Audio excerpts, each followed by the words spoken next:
Hey, welcome back guys. So today on this video, we are talking about Facebook ads, and more specifically, I'm going to quickly answer a question I keep getting a lot on my other video, and that is, how do you target photographers with Facebook ads? So let's go ahead and talk about this. First off guys, real quick video, not too many steps involved, so be sure to stick around to the end of the video. But why would you want to target photographers with Facebook ads anyways? Well, that's pretty easy. If you're running an online business, maybe you have some sort of service or product that photographers use. Whatever the case is, it's a pretty easy process. It's handled here in your Facebook ads manager. Check my video description.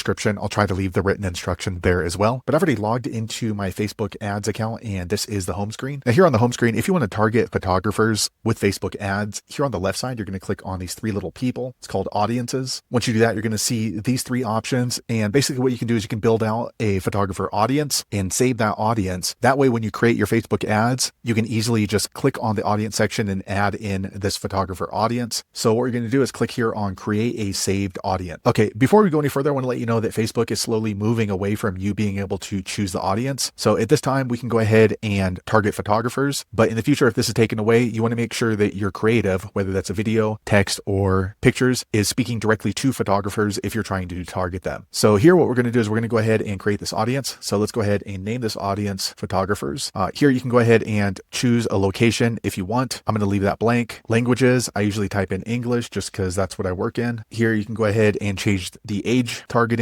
gender. I'm not going to do that. That's not really relevant for targeting photographers for me. And once you get to the bottom, you're going to see this right here, advanced plus detailed targeting. So basically this is Facebook taking away the targeting for you, and their AI and algorithm are going to take care of it. And you can't uncheck this box. So what you need to do is click here, switch to advantage plus audience, and then scroll back to the bottom and click on switch to original audience. Now you're going to see this box, detailed targeting. So here we can go ahead and add in various demographics, interests, or behaviors that are related to photographers. So I put together this list right here. So photographer, professional photographer, freelance photographer. So all of these are usually related to a photographer as a job or a business owner. It's kind of a long list. Check my video description. I'll try to leave a quick link here to this list that I put together. And basically all we're going to do is take these from the list and then just type them down here into detailed targeting. So photographer. Once you do that, go ahead and just start choosing related groups. So fine art photography, street photography, visual arts, digital photography. And then if we scroll up, we're going to be able to see the group size. So you can see we're at about, looks like about 36 million people. So that's a huge group. So that's sufficient for me. And then once you have the group size that you're looking for, click on create saved audience. Okay, now you can see we've saved an audience that's targeted towards photographers. So now when we go to put together our Facebook ads, once we get to the audience section, we don't really have to type that in. We can just choose our photographer targeting audience. So there you have it, guys. If you're looking to target photographers with your Facebook ads, that's the easiest way I know how to do it. If you know an easier way, be sure to leave a comment below. Let the rest of us know how you did it. Hopefully you found that video useful. If so, click thumbs up, or maybe consider subscribing to my channel, and I hope to see you on the next video. Thanks again for watching.